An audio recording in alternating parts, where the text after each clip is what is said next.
3 number dose সূরা তহা দিয়ে আমি তোমার হৃদয়টারে উজালা বানায় দেব রে ওমর। শয়তান ওদিক দিয়ে ওয়াসওয়াসা, খেলা দুই দিক থেকে চলতেছে। আল্লাহ তাআলা হেদায়েতের রাস্তায় টানছে, শয়তান জাহান্নামের দিকে টানছে। ঘোষণা দেয়া হলো মক্কায়, মুহাম্মদের মাথা কেটে এনে দিলে এত এত স্বর্ণ মুদ্রা দেয়া হবে। ওমরে ফারুক রাজি হয়ে গেলেন, নাঙ্গা তলোয়ার নিয়ে বিশ্বনবীর মাথা কাটার জন্য ছুটলেন। নাউজুবিল্লাহ পড়বেন না?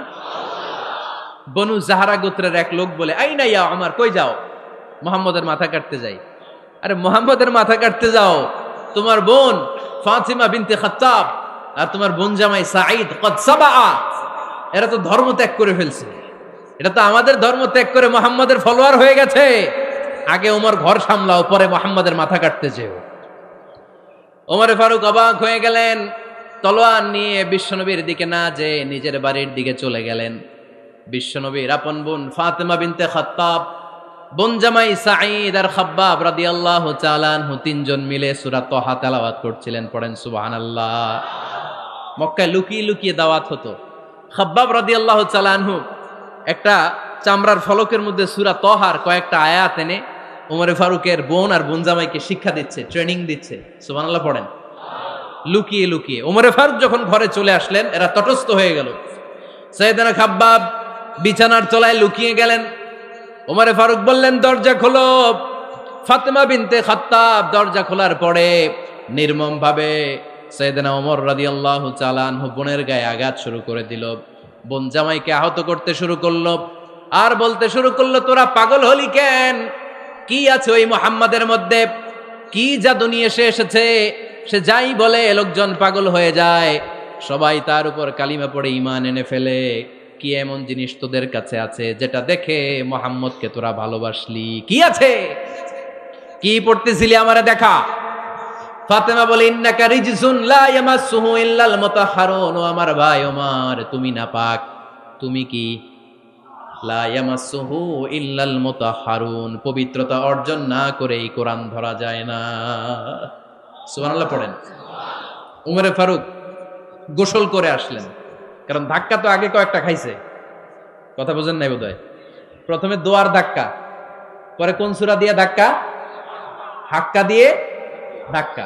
3 নম্বরে এখন আরেকটা ধাক্কা খাবে। গোসল করে আসলেন।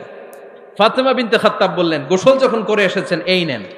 উমরে ফারুক এবার চামড়ার কাপড়ের মধ্যে সূরা তহার প্রথম আয়াতের দিকে নজর করলেন। নজর করেই কোরআনের প্রেমে পড়ে গেলেন। পড়েন সুবহানাল্লাহ।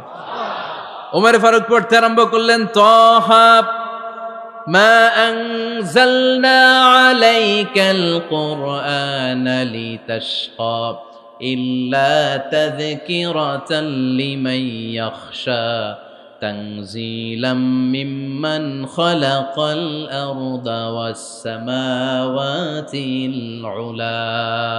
সুবহানাল্লাহ পড়েন। উনি পড়তে আরম্ভ করলেন, তহা মা আনজালনা আলাইকাল কুরআনা লিতাশকা, এই কোরআনকে আমি তোমাদের হতভাগ্য জাতি হিসেবে দুনিয়ায় থাকার জন্য পাঠাই নাই। এটা রব্বুল আলামিনের পক্ষ থেকে এসেছে। যারা রবকে ভয় করে তাদের জন্য আছে উপদেশ। যিনি আকাশ বানিয়েছেন, জমিন বানিয়েছেন, ওই আল্লাহ তাআলা নিজেই এই কোরআন পাঠিয়েছেন। আওয়াজ করে পড়তে হবে, আল্লাহু আকবার। উনি খুব ভালো আরবি জানতেন। সূরা তহা পড়ার পরে আর ধৈর্য ধারণ করতে পারে না। ওমরে ফারুক ছোট্ট বাচ্চার মতো কান্না শুরু করে দিলেন। আল্লাহু আকবার।